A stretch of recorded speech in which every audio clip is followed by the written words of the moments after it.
Now, what you'll also see on the news is Concord. So Concord's going through a big rent debate. Concord's had a rent mediation board for quite a while now. However, a lot of tenant groups are now pushing, and they've been pushing actually for a while, but they're pushing to get rent control in place. And so that's a big debate. There's been lots of things going on with the city council, including a few people coming on and off in an election. And just it's been a big battle, and it's one of the biggest battles out there when it comes to rent control. Now, there's also a statewide rent control assembly bill out there that passed the state assembly. It's with the Senate right now, going through discussions. And so rent control is a hot topic. Now, what many people don't know is that if the state passes rent control statewide, a city like Concord could pass their own rent control initiative that's stricter than the statewide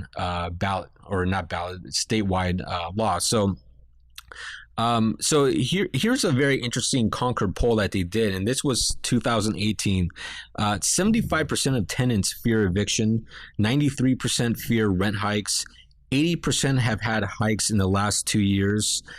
Now, this is what makes me question this actual poll.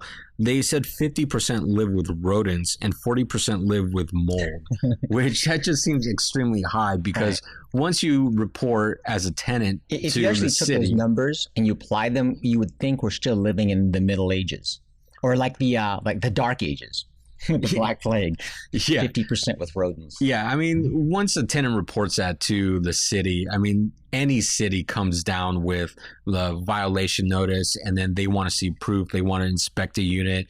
And so for tenants to say that, or for them to say that 50% live with rodents, 40% live with mold, there's definitely an error in those numbers. Yeah, again, we were just speaking anecdotally about this, but again, when we manage properties, a lot of times we'll realize as tenants are just not good housekeepers. In fact, they'll report things like mold on their windowsill when in fact it's just they haven't cleaned or wiped it down, because it's very specific, the mold that they're talking about, this black mold that causes all kinds of breathing issues. And well, many people don't know that there's over 100 different types of mold, and only 2 or 3 are extremely dangerous. And in fact, we live with mold every single day. In fact, we eat mold all the time, like exactly, cheese. Exactly. And so just because there's mold, it doesn't really mean that it's harmful, or it doesn't even mean that it is a black mold that people should be worried about. So there's a lot of miseducation, misconception, and it's gotten to a point in this society where once someone hears the word mold, people freak out. Now, I think their numbers are really a big red herring. Yeah. Now, at the same time, there are legitimate cases, but these numbers are definitely off.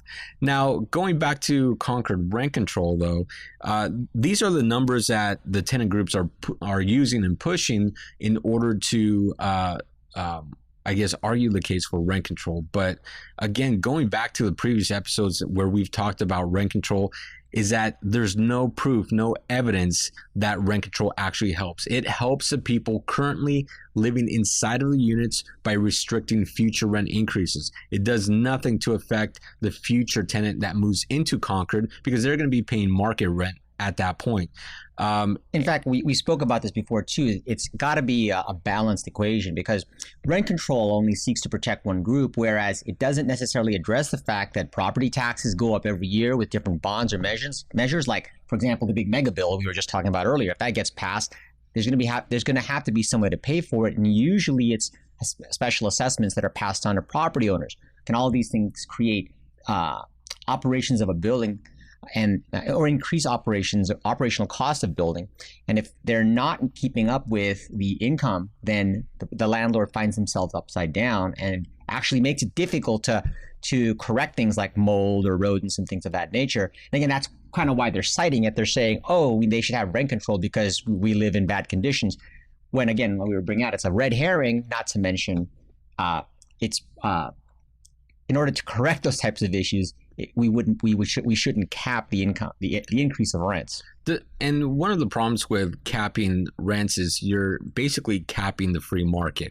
And one thing that's, when you start having government messing around with the free markets, you start to see a lot of problems that are very hard to predict 50 to 100 years down the road. Speaking of that, rent control is actually unconstitutional. It's just that nobody's willing to tackle that simple fact that it's a very unconstitutional act. That's a good point. Okay.